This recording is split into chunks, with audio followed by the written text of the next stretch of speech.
नमस्ते, प्रणाम आप सभी से यूट्यूब चैनल पर आप सभी का स्वागत है। एक नाच गीत सुनाने जा रही हूँ।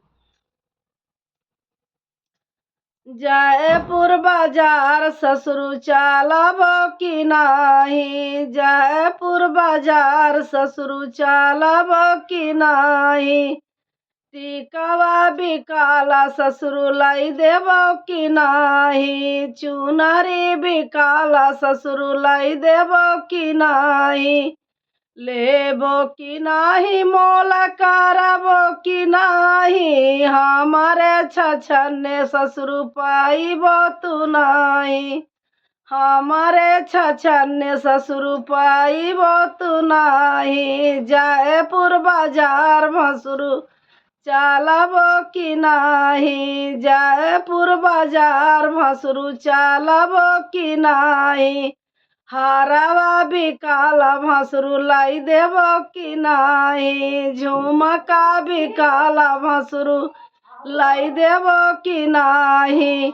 लेबो की नाही मोल करबो की नाही, हमारे छछने भसुर पाइबो तू नाही।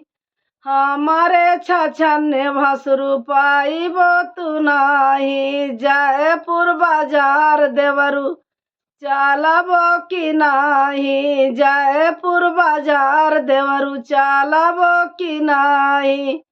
कारधन बिकाला देवरू लाई देबो की नाही, कारधन बिकाला देवरू लाई देबो की नाही। लेबो की नाही मोल करबो की नाही, हमारे छछने देवरू पाइबो तू नाही। हमारे छछने देवरू पाइबो तू नाही, जयपुर बाजार पिया चालबो की नाही, जयपुर बाजार पिया चालबो की नाही। कारधन बिकांगना बिकाला पिया लाई देबो की नाही, पायल बिकाला पिया लाई देबो की नाही।